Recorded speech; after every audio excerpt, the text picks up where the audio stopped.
Hey everyone, welcome back to my channel. Next আবার একটা পুরীর ব্লগ নিয়ে এসেছি। তো সেই দিনটা আমাদের ওইভাবেই কেটেছে। আমরা হোটেলে ব্রেকফাস্ট করার পরে এবার আমরা ঘুম থেকে উঠে এবার আমরা রেডি হয়েছি। আমরা সমুদ্রে যাব, একটু স্নান করব। তো রেডি হয়ে বেরোবো।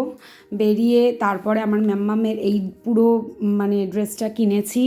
তো কেমন লাগছে ওকে জানিও। এটা শুধু সি বিচে পরার জন্যই কিনেছি। তো আর এই চশমাটা আমি 99 থেকে কিনেছিলাম। তো এখন সমুদ্রের জলে স্নান করব। আর ফার্স্ট ডে একটা আলাদাই অনুভূতি থাকে সমুদ্রে গিয়ে স্নান করার। আমাদের এটা 4th টাইম, কিন্তু প্রথম কোনো ট্রিপে গিয়ে সেই জায়গাটার প্রতি আলাদাই একটা অন্যরকম অনুভূতি থাকে। তো সেটাই হচ্ছে, আমরা খুব এনজয় করছি।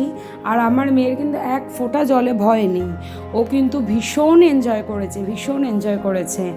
আর মাঝে মাঝে আমাকে ডাকছে, মা তুমি এসো। আমি অনেকটা ডিপে গেছিলাম, আমার ভালো লাগে যেতে, এই জন্য অবশ্যই সেফটি মেনটেন করেই আমি যাই।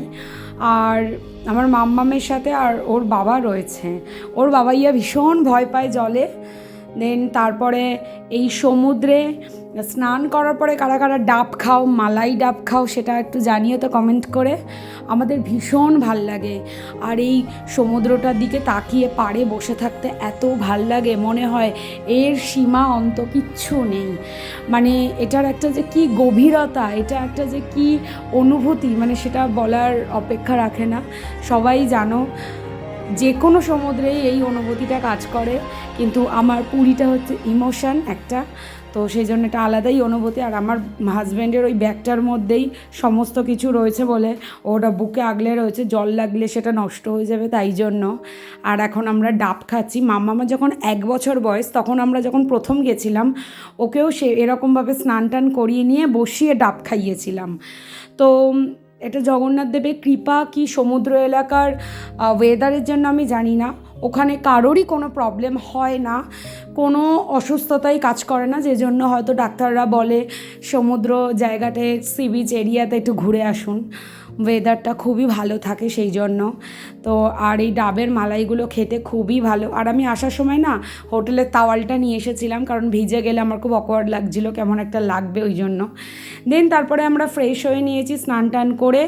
আর প্রথমে না বেরিয়ে সমুদ্রের ওখানটা বেরিয়ে মুখটা একটুখানি কাচুমাচু হয়েছিল আমার, তার কারণ লাগেজ খুলে রেখে আমি আমার সাজার জিনিসের ব্যাগটাই আনিনি।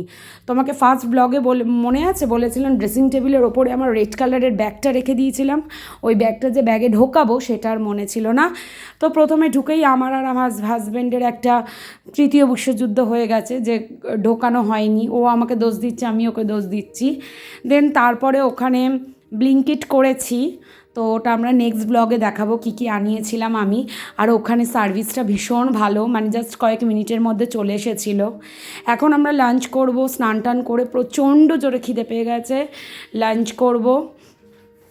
আর লাঞ্চে আমার হাজব্যান্ড নিয়েছে এগ থালি, আর আমি একটা ফিশ থালি নিয়েছি।